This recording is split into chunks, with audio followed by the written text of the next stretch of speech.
So you're going to ask me questions about Saints Row 4? Yeah, you played Saints Row 4, huh? Saints Row 4. I got a preview build.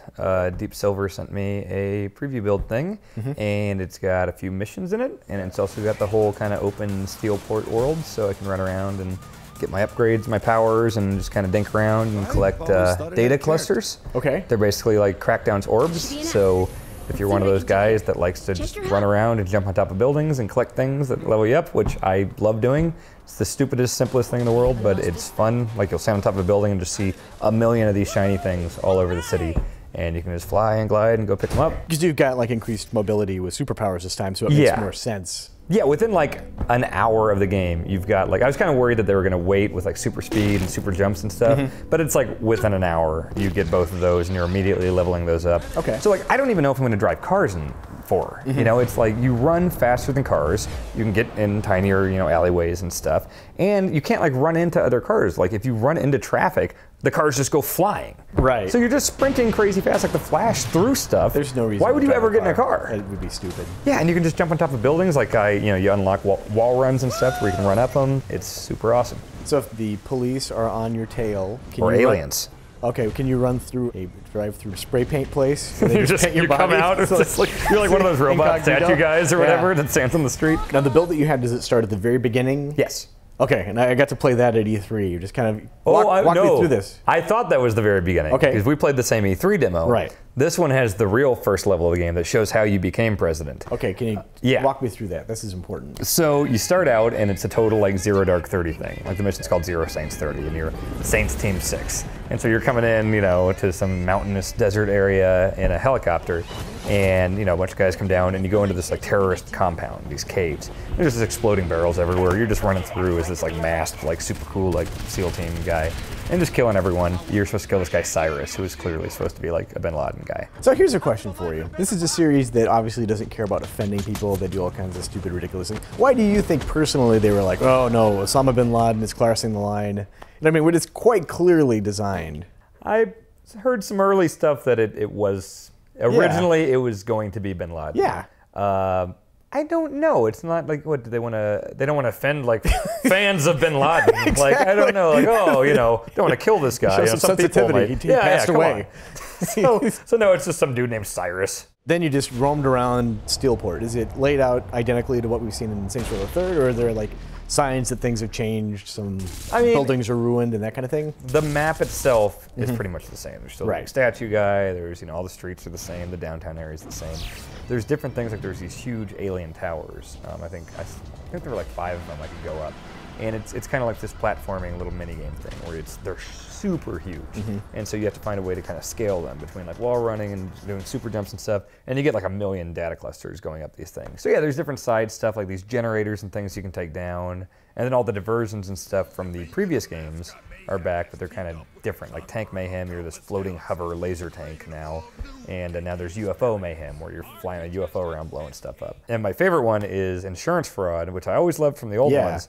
But when you add like super jumping and super speed into the mix, like you'll sprint super speed, jump crazy high in the air, and then ragdoll. And then you can just like, you're just flying through the air ragdoll and literally just like boom, right into buildings, and then you can just immediately in midair like boom, boom. Like it's great, and your guy's just freaking out the whole time. Like, it's really, really good. In every screenshot I've seen and everything I played in this preview build, it's always dark. And I know there's a bunch of like crazy alien things in the sky and everything, but there's not like a day-night cycle. I have not noticed that, and unless maybe I missed something in a trailer or something, but I have not seen any daytime stuff, so I think it'd be weird to just constantly be dark. Yeah. One of the things I think when the game was announced, there was some people online that were immediately like, this is bogus, this is just something that should have been DLC all along. Which was originally. Yeah. And did you get the sense from what you played, did it feel like a huge evolution from the third game, or is it hard to say based on? I don't think it's hard to say. I think it is certainly a big evolution, strictly from a gameplay perspective. Like, yeah, they're doing the new stuff, like you're the president or whatever, and now it's aliens and stuff, but it's the gameplay thing. It's just by adding these superpowers and stuff. And again, I had 2 of them. I could run fast and I could jump high. And I got a couple upgrades on those. I mean, there's all sorts of crazy stuff you can do. Like, you know, you get these freeze powers, you get, I saw you can upgrade it to like mind control. You know, as great as 3 was, it was grounded in reality, at least to the point of like you're mostly shooting bullets. Right. And I mean, you can make yourself basically indestructible to everything, which was awesome. But like you're shooting bullets and rockets, and I mean, bigger stuff like you can call in airstrikes and stuff. But this one, it's just you're creating black holes, and it's so much different. And basically, if they just added the superpowers, I think that would be enough of a crazy thing.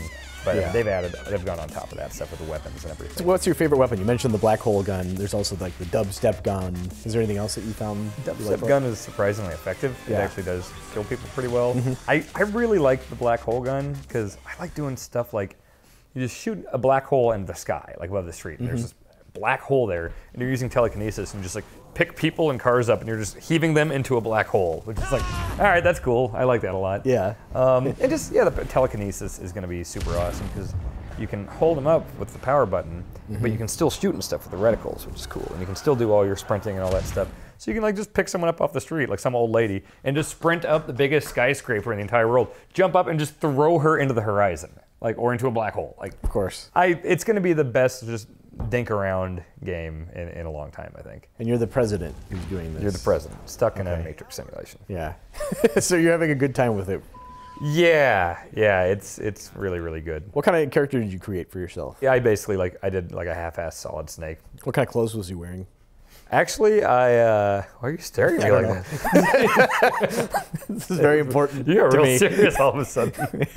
I was naked by the end of it, though. That's because disgusting. When you I don't wake wanna up in talk the about real this. world, you come out of the gooey Matrix thing. And Volition has said, though, that this is kind of the last as Saints Row as we know it. the conclusion of the Saints Row. Yeah, like the franchise is still going to go in some direction, but this is... I mean, at a certain point where you've got like aliens and superpowers, you can't really What do you do? go back. It's like a really scaled down, like Scorsese film or something. Yeah, exactly.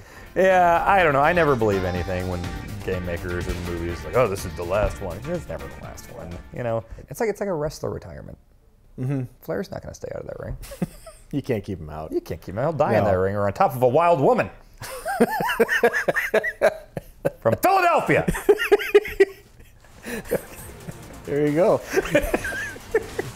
So there's the prime audience is the intersection between pro wrestling fans and video game fans. I think it's Saints Row. I think it's just me. I before. think they just have a big poster of me at Volition, and they say this is the demographic. Yeah. You're the president of the United States Yeah. defending America. You're doing wrestling moves that has wrestling taunts. And like I got into a car, and the first song I heard was "Boys Are Back in Town." Yeah. I was like, are they just making this game for me at this point? Dan Ryckert, target idiot. I think is what they're going for.